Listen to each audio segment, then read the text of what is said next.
अली अमीन गंडापुर जो इमरान खान को नहीं छुड़ा पा रहे पिछले 1.5 साल से, वो इक्तदार में है, इसके बावजूद नहीं छुड़वा पा रहे।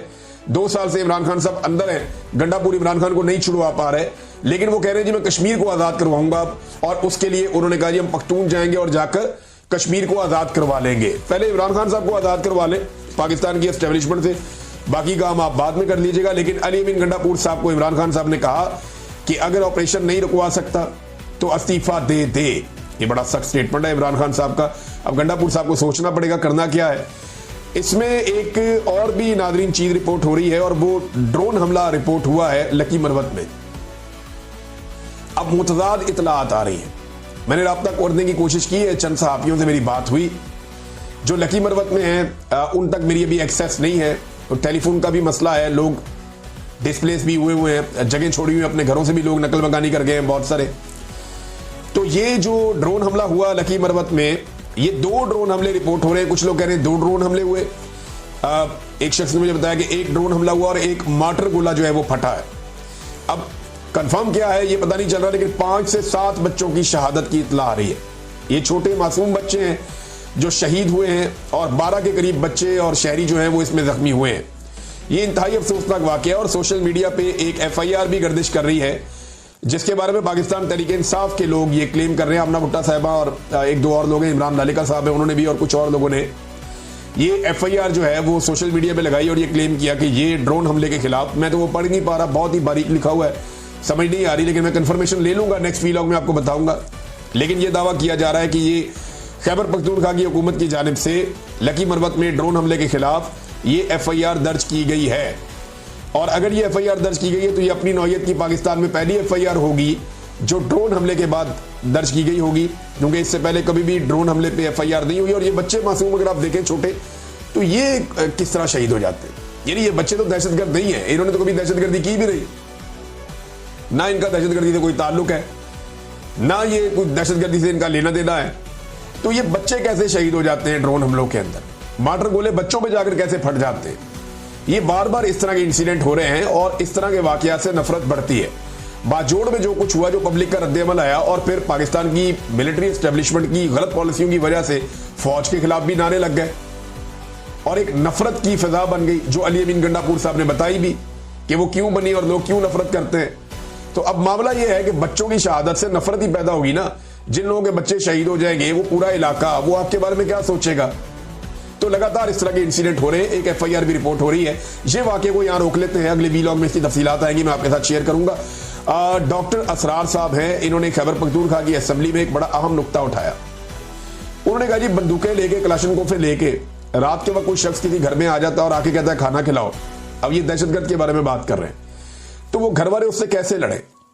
भाई मुसल्ला होके लोग आ जाते हैं किसी घर में, या किसी हुजरे में घुस जाते हैं और कहते हैं हमें खाना खिलाओ, तो वो लोगों को खाना खिलाना पड़ता है। मुसल्ला अफराद को आप कैसे जबरदस्ती उनके साथ जंग तो नहीं कर सकते शहरी।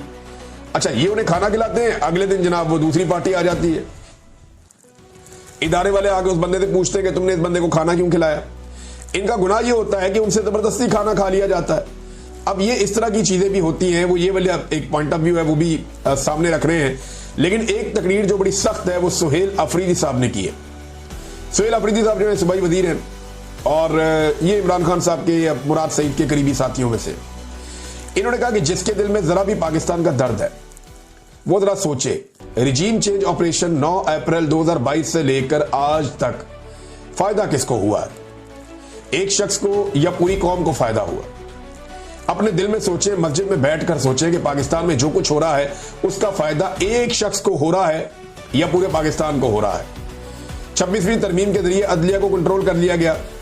अब वहां से वही फैसले आ रहे हैं जो बादशाह सलामत चाह रहे हैं, मीडिया वही दिखा रहा है जो बादशाह सलामत चाह रहे हैं, पार्लियामेंट सिर्फ बूट पॉलिश में मसरूफ है। ये यानी सारे इशारे जो हैं वो मिलिट्री एस्टेब्लिशमेंट की तरफ, या खास तौर पे फील्ड मार्शल आसिम मुनीर की तरफ पाकिस्तान तहरीक इंसाफ करती है, और वो ये उन्हीं को बादशाह सलामत एक्चुअली करार देते हैं, इमरान खान साहब भी या पाकिस्तान तहरीक इंसाफ भी, बताइए ऐसे ही लगता है। अब ये जो सारा फायदा है वो कह रहे हैं जी इन्हीं को है, और रिजीम चेंज के बाद से लेकर अब तक पाकिस्तान को तो नुकसान ही नुकसान हो रहा है। पाकिस्तान को तो टक्के का फायदा नहीं हुआ, ना मईशत पाकिस्तान की खड़ी हुई, ना कोई अच्छा फैसला हुआ, ना आलमी सतह पे, ना इंटरनेशनली, ना नेशनली, ना दाखिली मामला, कोई भी चीज पाकिस्तान की सीधी नहीं हो रही। दहशतगर्दी ने पाकिस्तान का बेड़ा गर्क करके रख दिया और मईशत का इस सारे करप्ट टोले ने आके बेड़ा गर्क करके रख दिया। मैं आपको चीनी का एक स्कैंडल बताऊंगा, आप सर पकड़ के बैठ जाएंगे। चीनी स्कैंडल के अंदर ये जो चीनी की कीमत है ना, इस हवाले से एक खबर है मेरे पास, और वो खबर ये कहती है कि चीनी को इंपोर्ट करने के लिए जो बाहर से अब चीनी मंगवानी है उसके लिए बोलियां मांगी जाती है ना, कि बोलियां दें मुख्तलिफ कंपनियां। तो सबसे कम बोली जो है वो लंदन की कंपनी ने दी है $539, और उसके बाद जो है वो अमारात की एक कंपनी है उसने $599 फी टन के हिसाब से रेट दिया है। अब अगर ये कम बोली वाली भी आप चीनी ले लेते हैं ना, तो मार्केट में चीनी की जो कम से कम कीमत आएगी वो आएगी $227 फी किलो तक 2-2.5 महीने के बाद। ये इन्होंने पाकिस्तान के साथ किया। ₹80 किलो चीनी जो है वो बहुत महंगी थी, और ये जो 227 या $230 बेचेंगे वो बहुत सस्ती होगी। कैसे ये बेशरम लोग, ये पहले चीनी को 250-250 तक पहुंचाएंगे और उसके बाद उसको वापस 150 से $150 के बीच में लाकर ये क्लेम करेंगे, 150 से 200 के बीच में लाकर, जनाब हमने चीनी सस्ती कर दी है, देखिए हम कौम का कितना दर्द है हमारे अंदर। ये ऐसे करेंगे क्योंकि उस वक्त जो पाकिस्तान के अंदर चीनी है वो आ जाएगी, किसान को ये अच्छी तरह निचोड़ेंगे, क्योंकि चीनी उस वक्त पाकिस्तान में पहुंच रही है जिस वक्त किसान का गन्ना तैयार हो रहा है, और उस बुनियाद पर ये किसान से गन्ना सस्ते दामों खरीदेंगे, ब्लैकमेल करेंगे उसको, किसान से उसका गन्ना छीन कर ये सस्ते दामों में चीनी बनाएंगे, उस पर फिर मुनाफा कमाएंगे। ये एक्सपोर्ट करने वाले भी मुजरिम है, इंपोर्ट करने वाले भी मुजरिम है। और आज कौम की जेब के ऊपर जो डाका मारा जा रहा है इमरान खान साहब के दौर के बाद से लेकर अब तक, वो लगभग 125 से ₹150 के बीच में, और ₹170 लीटर, तो वो जो खाने का तेल आप इस्तेमाल करते हैं उसके अंदर भी डाका मारा जा रहा है।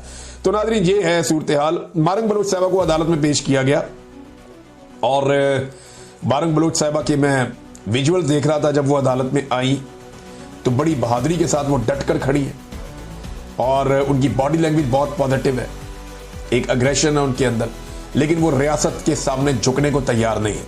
बड़ी मजबूत खातून है और उन्हें सलाम पेश करने को दिल करता है। उसकी वजह यह है कि वो अपने लोगों के हक के लिए आवाज उठा रही है। देखिए बहुत सारी खराबियां हैं, बहुत सारी दहशतगर्दी है, बहुत सारे ऐसे ग्रुप हैं जिनके सामने रियासत सरेंडर नहीं कर सकती, लेकिन जबरी गुमशुदगियां कोई इलाज नहीं है। किसी को जबरी तौर पे लापता कर देना ये कोई समझदारी वाला काम नहीं है। आपने अगर किसी को गिरफ्तार किया है तो कानून के मुताबिक उसको अदालत के सामने पेश करें, और अदालत के जरिए से आप उसको सजा दिलाएं ताकि आइंदा के लिए एक मिसाल बने। लेकिन जबरी तौर पे जब आप किसी को गुमशुदा करते हैं तो आप एक की बजाय 10 मजीद अपने मुखालिफिन पैदा करते हैं, और रियासत की इस गलत पॉलिसी ने पूरे बलूचिस्तान में आग लगा रखी है।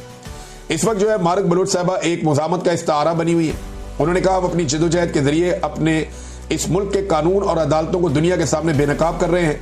यहाँ कोई अदालत नहीं है, यहाँ कोई कानून नहीं है। ये कानून और अदालतें इसलिए बनाई गई हैं ताकि बलोचों की नस्लकुशी की जा सके और इनके वसाइल लूटे जा सके। 15 दिन का मजीद रिमांड दे दिया है जज ने। हालांकि मारंग बलोच ये बता रही थी कि हमारा बार बार रिमांड दिया जाता है, हमसे तो तफ्तीशी आके मिला ही नहीं।